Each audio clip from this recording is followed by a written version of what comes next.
আসসালামু আলাইকুম। আজকে আমাদের টপিক হচ্ছে সারণী থেকে অজীব রেখা অঙ্কন করা, যেটা হচ্ছে তোমাদের প্রশ্ন কিভাবে থাকে, মার্কস কত, কিভাবে করা লাগে, এটা হচ্ছে আমাদের বিস্তারিত আলোচনা হবে। তো প্রথম কাজটা হচ্ছে আমাদের প্রশ্নটা আগে বুঝতে হবে। অনেকে দেখা যায় যে প্রশ্নই বুঝে না, তো আমাদের প্রশ্ন বুঝে তারপর আমাদের উত্তরটা করতে হবে। তাহলে এটা হচ্ছে তোমার একটা উদ্দীপক থাকবে, উদ্দীপকের আলোকে তিনটা প্রশ্ন সাধারণত থাকে, ক, খ, গ।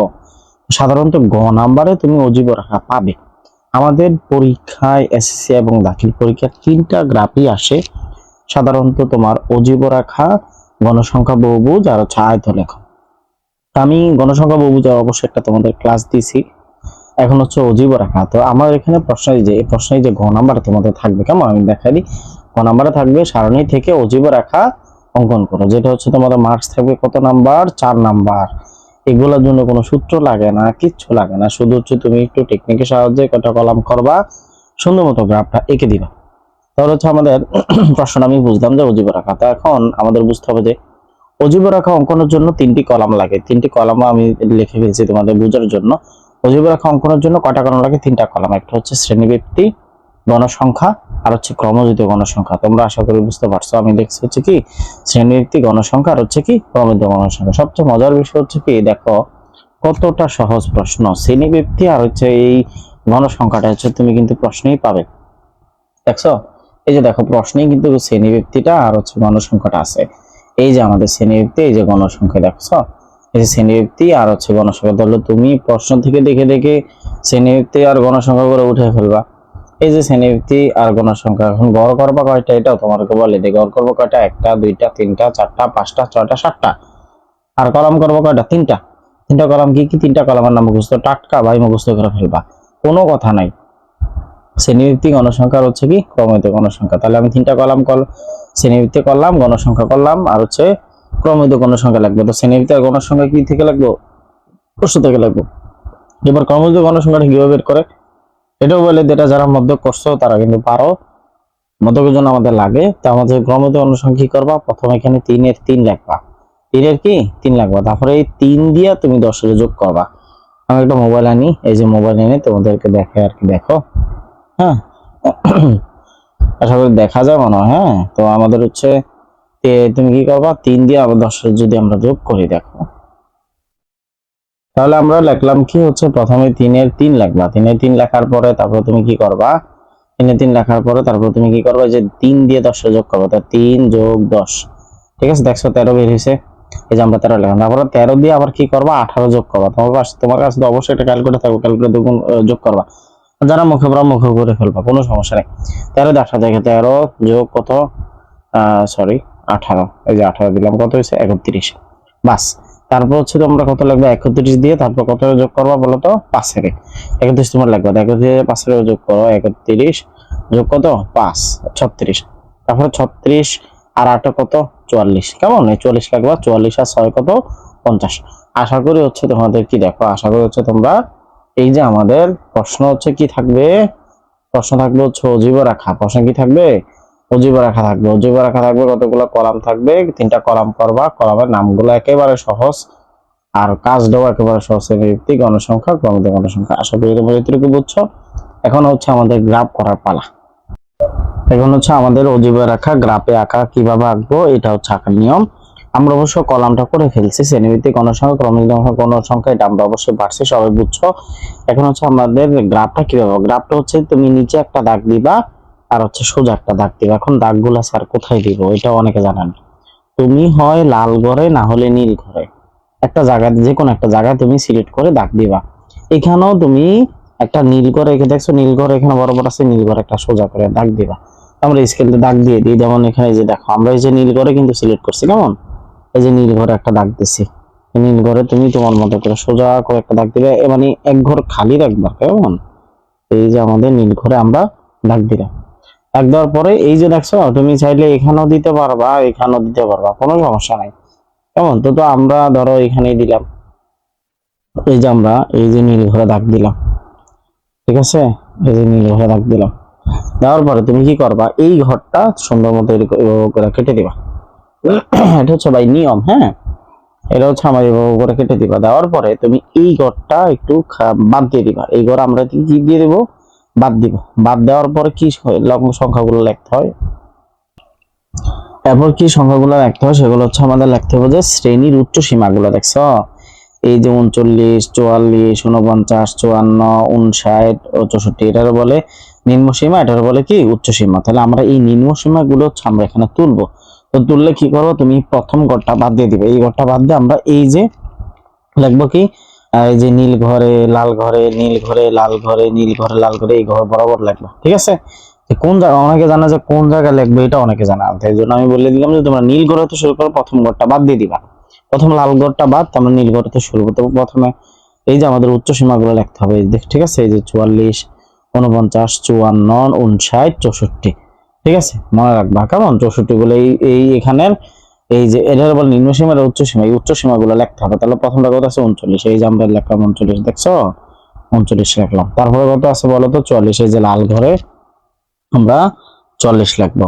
তারপর কত আছে 49, এই যে আমরা নীল ঘরে 49 লিখবো। তারপর কত আছে 54, আমরা লাল ঘরে কত লিখবো 54।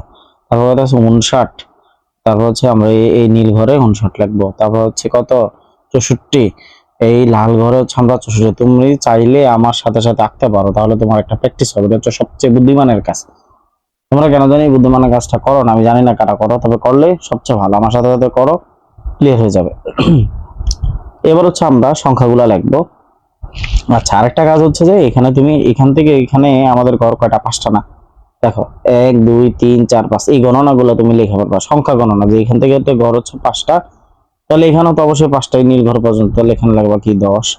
তারপরে এখানে লাগবে কত বলো 15। তারপরে এখানে কত লাগবে, এখানে 20। এখানে হচ্ছে আরেকটা কথা বলি, আমরা হচ্ছে এই যে ক্রমযুক্ত গণসংখ্যা দিয়ে কাজ করবো, তো সবচেয়ে বেশি কত 50।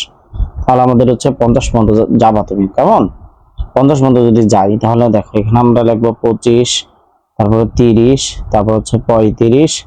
এখানে একটু বাড়াই দিবা, কেমন এখানে হচ্ছে তুমি বাড়াই দিবা, এটা আমি করি নাই, এই যে বাড়াই দিবা। হ্যাঁ, তারপর হচ্ছে এই যে 40, তারপর হচ্ছে কত 45, তারপর হচ্ছে কত 50 পর্যন্ত আমাদের হয়ে গেছে। আরেকটা কাজ হচ্ছে এখানে তুমি কি করবা, এখানে যে এই যে দাগটা যে তুমি শেষ করছো, এখানে যে তুমি এই যে দাগটা শেষ করছো, এখানে দিবা কি x, আর এখানে দিবা কি ও, আর এখানে দিবা কি y। কেমন, এই দাগটা যেখানে শেষ হচ্ছে এখানে দিবা x, আর এই দাগটা যেখানে শেষ হচ্ছে এখানে কি দিবা y, আর এখানে হচ্ছে তুমি দিবা কি ও। কেমন, আচ্ছা এবার হচ্ছে আমাদের দেখো, এবার হচ্ছে আমাদের সংখ্যা গণনা, সংখ্যাগুলা কিভাবে বসাইতে হয়। আমাদের কিন্তু প্রায় কিন্তু কাজ শেষ।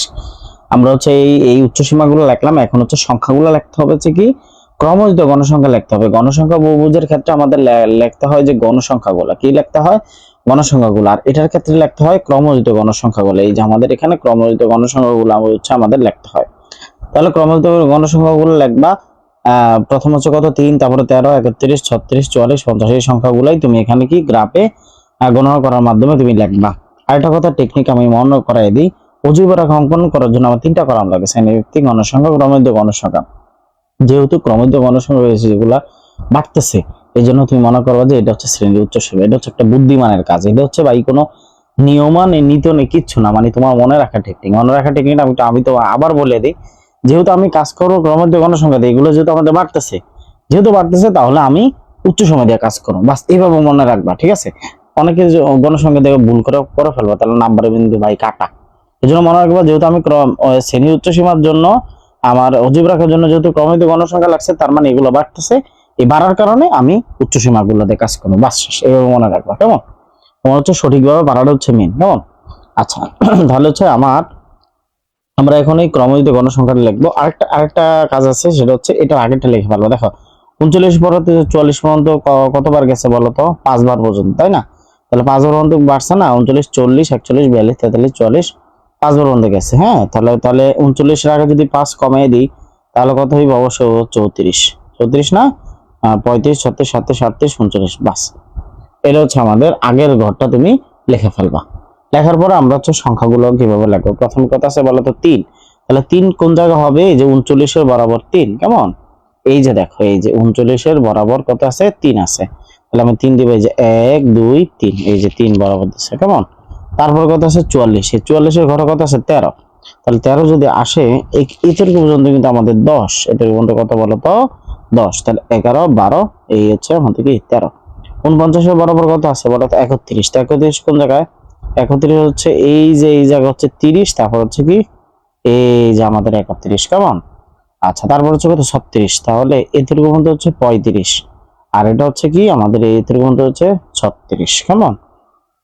তারপর কত হচ্ছে 44। 44 হচ্ছে কার বরাবর? 59 এর বরাবর। এই দেখছো যে 59 এর বরাবর 44। তাহলে আমরা এই যে এতটুকু মধ্যে না কত? 40 না? এই যে দেখছো, এই যে এতটুকু মধ্যে 40 না? এদের মধ্যে 40, তারপরে 41 42 43 44, তারপরে 50। 50 কোন জায়গা হবে? এই যে 50 64 বরাবর। দেখছো এই যে 64 বরাবর 50। তাহলে এই হচ্ছে আমাদের কত? এখানে 50। এবার দেখছো আমরা এগুলো লেখার কারণটা কি? এগুলো লেখার কারণটা হচ্ছে যে তুমি সংখ্যাগুলো যেন কি সিলেক্ট করে লিখতে পারো, এই জন্য আমাদের এই সংখ্যাগুলো লিখতে হবে। আচ্ছা, তারপরে যে কাজটা হচ্ছে একদম সিম্পল। তুমি কি করবে? এই কোণা থেকে, দেখছো এই যে এই কোণা থেকে বিন্দু বরাবর মিলিয়ে ফেলবা। ঠিক আছে, এই যে বিন্দু বরাবর মিলবে, এগুলো তোমরা স্কেলে আঁকবা, বিন্দু বরাবর মিলিয়ে ফেলবা, এই যে বিন্দু বরাবর লিখবা। ঠিক আছে, এই যে বিন্দু বরাবর দিবা। এই হচ্ছে আমাদের কি অজীব রেখা অঙ্কন। তারপর তুমি কি করবা? তুমি যে এই যে এই সংখ্যাগুলো লেখছো, এগুলো কি লেখছো বলো তো? শ্রেণীর উচ্চ সীমা। এটা হচ্ছে নিম্ন সীমা, এটা উচ্চ সীমা, বারবার বলছে এটা হচ্ছে কি শ্রেণীর উচ্চ সীমা। তাই তুমি এখানে লিখবা কি শ্রেণীর শ্রেণীর উচ্চ সীমা। আর এখানে যে তুমি কাজ করছো, কি দিয়ে কাজ করছো? গণসংখ্যা দিয়া নাকি তুমি ক্রমযুক্ত গণসংখ্যা দিয়ে কাজ করছো বলো দেখি? অবশ্যই ক্রমযুক্ত গণসংখ্যা দিয়ে। তাহলে এখানে তুমি লিখবা কি ক্রমযোজিত গণসংখ্যা। কি বলতো? ক্রমযোজিত গণসংখ্যা। কারণ তুমি ক্রমযোজিত গণসংখ্যায় এখানে কি বসাইছো? এখানে ক্রমযোজিত গণসংখ্যাগুলো বসাইছো, গণসংখ্যা বসাও নাই। এজন্য আমাদের লিখতে হবে ক্রমযোজিত গণসংখ্যা। আর এই হচ্ছে আমাদের গ্রাফ আকার কমপ্লিট, শেষ। এবার হচ্ছে আমাদের বর্ণনা লিখবো। বর্ণনাটা কিভাবে লিখবো, কিভাবে লিখতে হয় তোমরা অবশ্যই গ্রাফটা দেখো। বর্ণনাটা কিভাবে লিখতে হয় বর্ণনাটা আমি হচ্ছে আলোচনা করতেছি। আশা করি সবাই গ্রাফ আঁকাটা বুঝছো। আমি তোমাদের আবার একটু বুঝিয়ে দিই। এখানে তুমি উচ্চসীমাগুলো লিখবা, এই যে উচ্চসীমাগুলো লিখবা। আর এখানে যত পর্যন্ত সবচেয়ে বেশি 50 50 পর্যন্ত নিবা, 5 5 করে নিবা। নেওয়ার পরে সংখ্যাগুলো তুমি বসাই দেবে। যেমন এখানে 3, 3 পর্যন্ত করবা। 44 এর বরাবর কত আছে? 13। 40 পর্যন্ত 13 নিবা। 31 49 এর বরাবর কত আছে? 31 31 নিবা। তারপরে 54 বরাবর আছে 36 36 নিবা। 59 বরাবর 44, এই যে এখানে 44 পর্যন্ত নিবা। 64 বরাবর 50 50 বরাবর নিবা। আর সংখ্যা গণনাটা এখান থেকে তুমি সিলেক্ট করতে পারবা। আর এই সংখ্যা গণনা করার জন্য এখানে 5 10 15 এইভাবে লেখা। ঠিক আছে, আশা করি বুঝছো। আমি বর্ণনাটা তোমাদেরকে এখনই বুঝিয়ে দিচ্ছি। ঠিক আছে, আচ্ছা। তাহলে হচ্ছে এটা হচ্ছে আমাদের গ্রাফ আঁকলাম। এখন হচ্ছে আমরা বর্ণনাটা কিভাবে করবো দেখো। একেবারে আমরা যারা আগের ক্লাসটা করছো গণসংখ্যা বহুভুজের, তাদের জন্য একেবারে সহজ। আর যারা নতুন তারা দেখো, সমস্যা নাই। আমরা লিখবো কি, মনে করি x ও y অক্ষর কেন্দ্রমান 0, মানে যে এখানে x আর এখানে কি লিখলা? y লিখলা না? এই x আর y যে লেখছো, এটা লেখার কারণে এটার লিখবো যে x ও y অক্ষর কেন্দ্রমান কত? 0। এরপরে তুমি x এর বরাবর কি লিখছো? শ্রেণীর উচ্চ সীমা না? এই বাংলা কথাটা লিখবো যে x অক্ষ বরাবর শ্রেণীর উচ্চ সীমা। এরপরে তুমি y অক্ষ বরাবর কি লিখছো বলো তো? ক্রমযুক্ত গণসংখ্যা। এই যে y অক্ষ বরাবর ক্রমযুক্ত, মানে এখানে যে বাংলা কথাগুলো আছে বাংলা কথা এখানে লিখে দিবা যে x এর বরাবর আমি লিখছি শ্রেণীর উচ্চ সীমা, আর y অক্ষ বরাবর কি লিখছি আমি? ক্রমযুক্ত গণসংখ্যা। এখানে যা লিখবা গ্রাফে তাই লিখবা। ঠিক আছে, তিনোটা গ্রাফের লেখা একই, শুধু বাংলা কথাগুলো চেঞ্জ হইব। তারপরে কি লিখছো? x অক্ষ বরাবর 5 ঘর সমান 5 একক, কারণ এখানে প্রত্যেকবার 5 ভাঁজ করে বাড়ছে, 5 ভাঁজ করে বৃদ্ধি পাচ্ছে। এখানে যদি প্রত্যেকবার 10 বার করে 10 বার করে বৃদ্ধি পাইতো, তাহলে সেখানে লেখা 10 একক। এখানে যেহেতু 5 বার করে বৃদ্ধি পাচ্ছে, এজন্য তুমি লেখা 5 ঘর সমান কি 5 একক। আর y অক্ষ বরাবর 5 ঘর সমান 5 একক, কারণ এখানে তুমি 5 5 করে নিছো, 10 করে নাও নাই, 5 5 করে নিছো। এজন্য y অক্ষ বরাবর 5 ঘর সমান 5 একক ধরে ছক কাগজে অজীব রেখা আঁকা হলো। এটা হচ্ছে আমাদের বর্ণনা। অবশ্যই তোমাদের কলাম করতে হবে, এই যে গ্রাফ করতে হবে, বর্ণনা করতে হবে, নাহলে কিন্তু নাম্বার কাটা। আশা করি সবাই বুঝছো। আরেকটা কথা, তোমরা অবশ্যই পেন্সিল দিয়ে আঁকবা। অবশ্যই তোমরা পেন্সিল দিয়ে আঁকবা। কলম দিয়ে যদি আঁকো তাহলে তোমাদের নাম্বার কাটা। আমি তোমাদের বোঝার স্বার্থে, লেখাটা যেন স্পষ্ট বোঝা যায়, এই জন্য তোমাদেরকে আমি কলম দিয়ে আঁকছি। তোমরা অবশ্যই পরীক্ষা হলে পেন্সিল দিয়ে আঁকবা। আশা করছি তুমি বুঝছো। তুমি বুঝলে তুমি তোমার বন্ধু অথবা তোমার ক্লাসমেট যারা কম বুঝে, যারা গ্রাফ আঁকতে পারেন, তাদের কাছে শেয়ার করে দিবা। আমি এটাই আশা কামনা করছি যেন তোমরা সবাই পারো। ঠিক আছে, আসসালামু আলাইকুম।